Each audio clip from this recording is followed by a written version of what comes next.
नमस्कार। इस समय आप देख रहे हैं MB न्यूज़ गोरखपुर।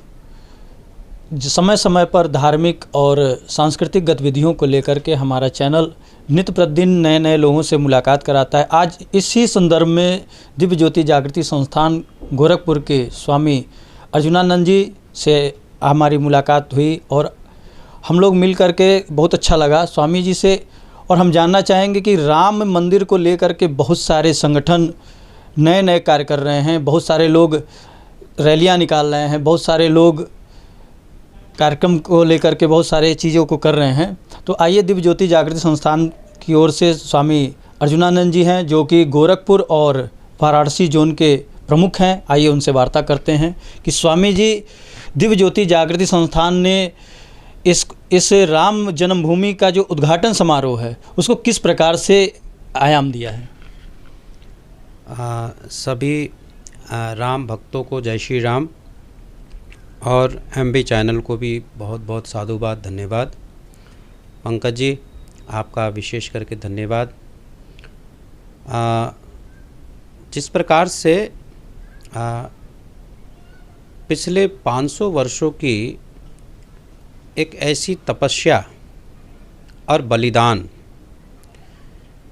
जिसकी कथा पूरा विश्व, पूरा देश जानता है। भारतवर्ष के राम भक्तों ने, ऋषि मुनियों ने, साधु संतों ने राम मंदिर के लिए बहुत बड़ा संघर्ष किया है। आज उसी संघर्ष का फल राम भक्तों को, देश को प्राप्त होने जा रहा है। दिव्य ज्योति जागृति संस्थान इस महापर्व को, रामलला प्राण प्रतिष्ठा समारोह वैश्विक महापर्व का रूप धारण कर चुका है। इस महापर्व को जैसे पूरा विश्व मना रहा है उसी प्रकार से दिव्य ज्योति परिवार भी मना रहा है। हर घर दीपकों से दीपावली की तरह एक उत्सव मनाया जाएगा और साथ में विभिन्न क्षेत्रों में श्री राम की महिमामय प्रभु की कथाएं, कीर्तन, भजन संध्याएं इत्यादि की जा रही हैं ताकि राम के विषय में केवल लोग कीर्तन या फिर व्याख्यानों के द्वारा ही केवल प्रभावित ना हों, बल्कि गोस्वामी तुलसीदास जी ने श्री रामचरितमानस में एक बहुत सुंदर चौपाई लिखी है। जाने बिनु न होई प्रतीति, बिनु प्रतीति हो ही नहीं प्रीति, प्रीति बिना नहीं भगति दृढ़ाई, जिमी खगपति जल के चिकनाई। बालकांड की चौपाई है और गोस्वामी तुलसीदास जी ने इसका बहुत सुंदर संदेश दिया है। जब तक आपने भगवान को, राम को जाना ही नहीं, तब तक आपके आंतरिक जगत में विश्वास का पदार्पण नहीं हो सकता है। विश्वास के बगैर प्रेम का प्रस्फुटन नहीं हो सकता है और विश्वास और प्रेम के बगैर ईश्वर की भक्ति की परिकल्पना की ही नहीं जा सकती, अर्थात भक्ति में प्रगाढ़ता आ ही नहीं सकता है। विश्वास और प्रेम के बिना कोई भक्त भक्ति कर रहा है, उसकी भक्ति वैसी है जैसे तेल और जल को आपस में मिलाया जाए, लगता है मिल गया है परंतु थोड़ी ही देर में वह अलग हो जाता है। ठीक इसी प्रकार से गोस्वामी जी रामचरितमानस के माध्यम से हमें समझाना चाहते हैं कि श्री राम को केवल मानो मत, श्री राम की भी मानो, श्री राम को जानो। राम इस धरती पर प्रकट हुए हैं, अवतार धारण किया उन्होंने, अयोध्या में धारण किया और उनके अवतरण के पीछे एक बहुत वैश्विक कारण है, आध्यात्मिक कारण है। आध्यात्मिक कारण यही है, हमारे धर्मशास्त्र कहते हैं ये मनुष्य का शरीर अयोध्या है और इस अयोध्या में राम का आयन, रामायण का अर्थ होता है राम का आयन कैसे हो। जब हमारे जीवन में पूर्ण संत सद्गुरु, ब्रह्मनिष्ठ गुरु आते हैं तब हमारे भीतर में ही जो राम तत्व है उसका दर्शन करवाते हैं, भीतर में ही राम का प्रकटीकरण करवाते हैं। स्कंद पुराण में एक श्लोक आता है, ऋषि मार्कंडे जी ने इस श्लोक का निर्माण किया है। रमते सर्वेषु भूतेषु स्थावरेषु चरेषु च अंतरात्मा स्वरूपेण यच्च रामेति कथ्यते। राम रमण करने वाली शक्ति हैं, प्रत्येक जीवात्माओं में आत्मा के रूप में ही निवास करते हैं। इसी बात को भगवान श्री कृष्ण भी कहते हैं, ईश्वरः सर्वभूतानां हृदयस्य अर्जुन तिष्ठति। ईश्वर सर्वभूत प्राणियों में निवास करते हैं आत्मा के रूप में। इसी बात को गोस्वामी तुलसीदास जी ने रामचरितमानस में भी वर्णन किया है। ईश्वर अंश जीव अविनाशी, चेतन अमल सहज सुख राशि। ईश्वर की जो पवित्र आत्मा है संपूर्ण जीव में विद्यमान रहती है, परंतु उस परम आत्मा को, आत्मिक स्वरूप को मनुष्य जाने कैसे? उसको जानने के लिए एक विधि है, एक सूत्र है, जिसको शास्त्रों में ज्ञान कहा गया, ब्रह्म विद्या कहा गया, आत्मज्ञान कहा गया। और इस आत्मज्ञान को प्राप्त होने के पश्चात ही मनुष्य जो राम घट घट में है, आत्मीय स्वरूप में है, उसे जान सकता है। और दिव्य ज्योति जागृति संस्थान के प्रणेता दिव्य गुरु श्री आशुतोष महाराज जी उसी राम को जानने और जनाने की बात करते हैं। स्वामी जी, इतना बड़ा कार्यक्रम हो रहा है, पूरे भारत समझ लीजिए राममय हो गया है। गोरखपुर में भी हर जगह केवल भगवा ही दिखाई दे रहा है। दिव्य ज्योति जागृति संस्थान की ओर से क्या क्या कार्यक्रम आयोजित है? अति सुंदर प्रश्न है आपका। एक तो ये तो देखने को मिल रहा है पूरे गोरखपुर ही नहीं, चूँकि आप गोरखपुर के कवरेज को करते हैं, लेकिन हमारा सौभाग्य कि बहुत सारे क्षेत्रों में, बहुत सारे जनपदों में जाने का अवसर मिल रहा है। इस समय पूरा विश्व राममय हुआ है और ज़्यादातर जो राम को मानने वाले, जो राम भक्त हैं, विशेष करके जो सनातन धर्मावलंबी हैं, ये सभी भक्त इस समय राममय हो गए हैं, ऐसा दिखता है। और दिव्य ज्योति जागृति संस्थान इस महापर्व को, इस समारोह को बड़े हर्ष उल्लास के साथ मना रहा है। हम सभी इको फ्रेंडली दीपावली मना रहे हैं। जगह जगह पर राम भजन संध्याएं और प्रभु राम की महिमा का गान कथाओं के माध्यम द्वारा कर रहे हैं। विभिन्न क्षेत्रों में जो गरीब अभावग्रस्त बच्चे हैं, उन लोगों के लिए वस्त्र वितरण का कार्यक्रम, उन लोगों के लिए फ्री ऑफ कॉस्ट स्टेशनरी वितरण का कार्यक्रम, और उन छोटे छोटे बच्चों में भी राम का प्रभाव जाए, इसके लिए विभिन्न प्रकार की संस्कारशालाएं की जा रही हैं। अभी 3 और 4 और 5 को मंथन की एक टीम दिल्ली से आई और वहाँ पर बृहत रूप में सामग्रियाँ वितरण की गई बच्चों के लिए, और एक बहुत सुंदर दीपावली का महोत्सव वहाँ मनाया गया। बच्चों को वस्त्र इत्यादि वितरण करवाए गए। इन छोटे छोटे कार्यक्रमों के माध्यम से भी हम समाज की सेवा कर रहे हैं। और भगवान राम तो संदेश ही देते हैं समाज सेवा के लिए। भगवान राम को हम केवल किताब तक न रखें।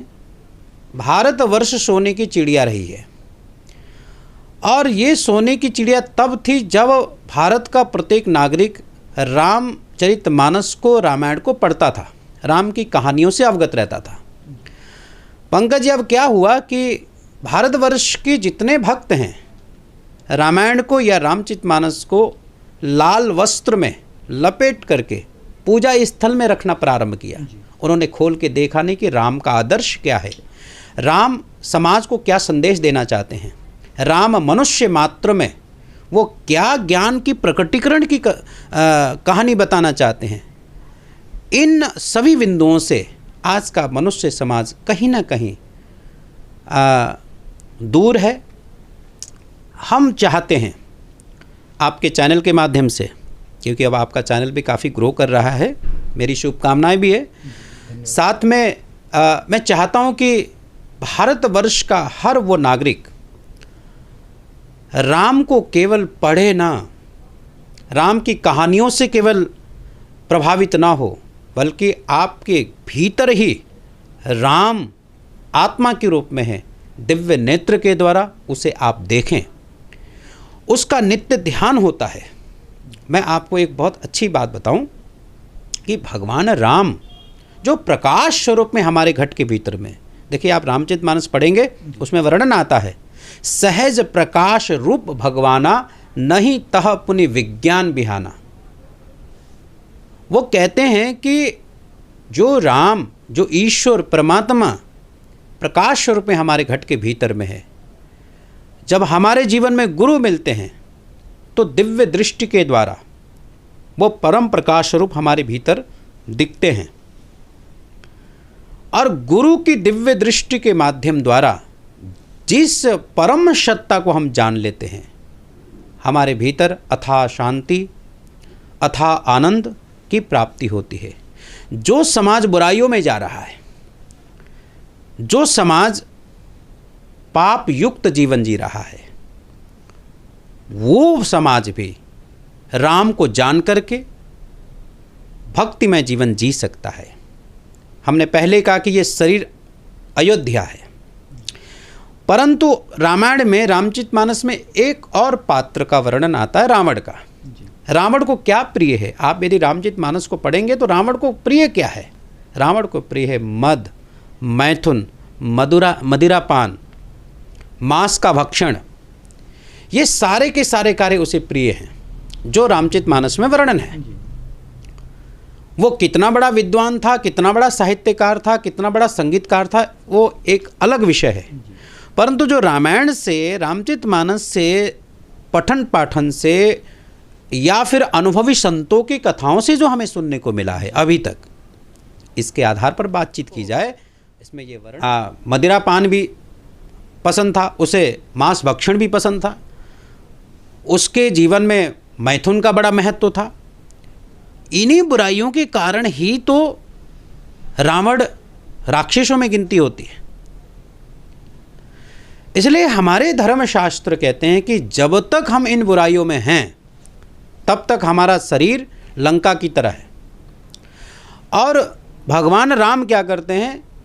इन बुराइयों से युक्त रावण को समाप्त करते हैं, अपनी बाण से, अपनी युद्ध कला से उन्हें खत्म करते हैं। और पुनः भगवान राम जब अयोध्या आते हैं तो दीपावली मनाई जाती, उत्सव मनाया जाता है। अर्थात हमारे भीतर ही जिस दिन राम का प्रकटीकरण होगा, उसी समय ये शरीर अयोध्या सदृश होगा, और अयोध्या में कभी भी कोई बुराई नहीं होती। एक बहुत महान ऋषि ने बहुत सुंदर पंक्तियाँ लिखी हैं, राम राज्य साकार हो उठे, कलयुग सतयुग बन जाए, स्वर्ग धरा पर आए। ऐसे वाणियाँ महापुरुषों ने लिखी हैं। ये परिकल्पना विश्व के महापुरुषों का रहा है। राम राज्य तभी हो सकता है जब राम का आयन आपके जीवन में होगा, राम का प्रकटीकरण होगा, तभी राम राज्य की स्थापना और राम राज्य की परिकल्पना की जा सकती है। स्वामी जी, राम मंदिर का निर्माण हो रहा है, कुछ शंकराचार्य जी द्वारा विरोध अर्पित किया जा रहा है, आरोप लगाया जा रहा है कि मंदिर अभी अपूर्ण है, और इसको लेकर के कुछ जो राजनीतिक संगठन है वो भी आरोप लगाए जा रहे हैं। ये इस पे कहाँ तक? सबसे पहले ये उत्सव का समय है जी, पूरा विश्व उत्सव की तरह इस महापर्व को मना रहा है, तो राजनीतिक संगठन किस प्रकार से क्या बयानबाजी देती हैं, ये उनका अपना विषय है। हालांकि ऐसे उत्सवों में गलत बयानबाजी करना ये बहुत अच्छा संकेत नहीं होता है, और चाहे कोई भी हो, क्योंकि राम तो सबके हैं ना। राम किसी व्यक्ति विशेष, धर्म, जाति, पार्टी के नहीं हैं। राम तो सबके हैं। हर मनुष्य में राम की ही शक्ति कार्य कर रही है। हमने पहले ही आपको कहा कि राम रमण करने वाली शक्ति है जो सर्वत्र विद्यमान है, जीव जंतुओं में भी विद्यमान है, पेड़ पौधों में भी विद्यमान है, समस्त कण कण में वो विद्यमान है, हमारे भीतर भी है, आपके भीतर भी है। और उनके लिए जब कोई एक विशेष उत्सव मनाया जाता है, एक तो 500 वर्षों की बहुत बड़ी कठिन तपस्या, संघर्ष और हजारों हजार लाखों लाखों लोगों का बलिदान, जिसका परिणाम हम ये उत्सव को मना रहे हैं। ऐसे समय में भी हम यदि गलत बयानबाजी करें, रूठ जाएं, ये रूठने का या मनाने का या गलत बयानबाजी का समय नहीं है, बल्कि राम हमारे जो कि इतने वर्षों के बाद 22 तारीख को रामलला प्राण प्रतिष्ठा समारोह मनाए जा रहे हैं। रामलला विराजमान हो रहे हैं, उनमें प्राण प्रतिष्ठा समारोह मनाया जा रहा है। ये तो हर्ष का विषय है, खुशी का विषय है, और इस खुशी में सबको शामिल हों, ताकि जो हमारे शास्त्रों में तो ये वर्णन भी है ना कि वसुधैव कुटुंबकम, सारा का सारा विश्व एक हो, एक मत हो, एक विचारधारा हो, एक मन हो, एक मति हो, और एक मन, एक मति, एक विचारधारा, एक वैचारिक विचारधारा हो, ये रहता है तो फिर कार्य बहुत अच्छे से सफल भी हो पाता है। इसलिए हमें लगता है कि हमारे विचारधाराओं में थोड़ा सा परिवर्तन हो सकता है, लेकिन ये नहीं भूलना चाहिए कि भगवान राम सबके हैं, सबके लिए हैं और सबके अंदर हैं। बस उन्हें जाना जाए और उनके महापर्व को खुशियों से मनाया जाए। इस समय राम मंदिर को लेकर के देश विदेश से डेलीगेट्स आ रहे हैं, और राम मंदिर में दिव्य ज्योति जागृति संस्थान के आप गोरखपुर से प्रतिनिधित्व कर रहे हैं, तो अयोध्या में आपका जाना भी होगा, तो राम के भक्तों के लिए क्या संदेश है दिव्य ज्योति जागृति संस्थान का? नहीं, बहुत अच्छी बात है, क्योंकि पूरे विश्व से बड़े बड़े डेलीगेट्स और साधु संत आ रहे हैं, जैसी इन्फॉर्मेशन मिल रही है।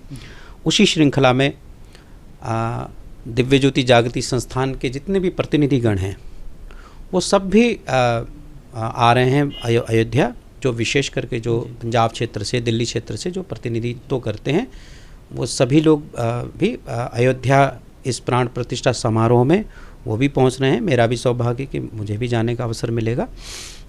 मुझे लगता है कि बहुत जन्मों की तपस्या होगी जो इस प्रकार का समारोह में जाने का अवसर मिल रहा है।